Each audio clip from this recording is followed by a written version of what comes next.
Welcome back to K-Ratio's Week in Preview. I'm Kyle Littner, and I'm here today to provide actionable insight for the future, not recap the past. In this week's episode, the last week of July is upon us, which in this year full of anomalies obviously means higher volumes and higher rates. We'll break down what that means for you this week, but first let's take a look at where the freight market currently stands. Yes, you heard me right. Another record print for the National Outbound Tender Volume Index, surpassing the apex of COVID restocking back in March, and well above anything seen for this time of year in 2019 in green or 2018 in orange. The interesting aspect here is the continued upward trend post-Independence Day, almost a mirror opposite of the movement for after July 4th, 2018. This continued volume strength has pushed national cancellations to nearly 18%, well above 2019 in orange, and closing in on 2018 in green. Manufacturing, industrial production, and employment are all still down, but the amount of finished goods flowing through the domestic supply chain, be it Oreo cookies or Tesla short shorts, is far beyond what anyone or any model could have predicted.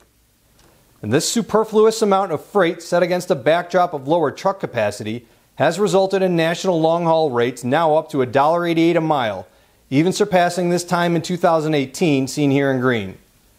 Regardless of what you or anyone else thinks rates or volume should look like given this point on the calendar and in these uncertain economic times, the fact of the matter is there's plenty of freight to go around and not enough trucks in the right places at a minimum, but seemingly not enough trucks altogether.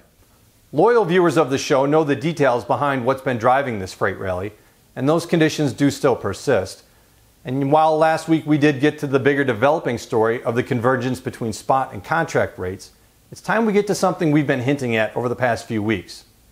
This over-the-road rally that originated in LA and then spread across the country seems to be here for the long haul, as it's now affecting other modes of transportation.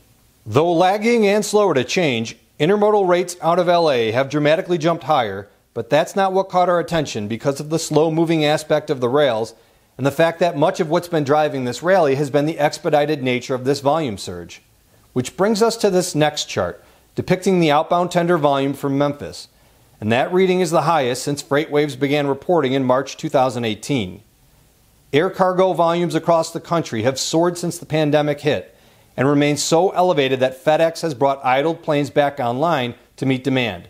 And if we're talking FedEx, we're talking Memphis International Airport, the second busiest cargo airport in the world, and all that cargo isn't ending in Memphis. All of this record volume, especially at a time when it's not expected, has pushed cancellations from Memphis to above 30%, 13 percentage points higher than the national average. Add to that fact that whatever the freight may be, it's wanted at its destination in a hurry, and suddenly you get what we see here. An all-in rate from Memphis to Chicago, 25% or $350 more than it was at this time last year. This is no longer about freight type by category or customer. The argument for truck capacity inadequately distributed across the country has come and gone as well. Simply put, the demand for whatever freight is out there exceeds the current availability of truck capacity. What does this mean for freight this week? Well, with any remaining idled capacity from Sweeps Week now fully back, carriers will expect a premium and they'll get it, but it will be lower than last week, though reefer rates will remain firm. Brokers, this week will serve as a litmus test for you. Any contract business that you can profitably cover this week should be fine for the rest of 2020, though any loads you cannot, you might want to reevaluate. Shippers almost the inverse to the broker. If you're comfortable with your providers and the rates that you're currently paying, then just sit tight. But if this current trend of higher rates and higher spot activity is something you're not comfortable with, it might be time to rethink your plan. Remember, hope is not a strategy. To stay up to date with everything freight, follow us on LinkedIn. Or for more information on how to protect your freight portfolio and its margins from both the revenue and expense side, check us out at k-ratio.com. All of you, please stay safe and thank you again for watching.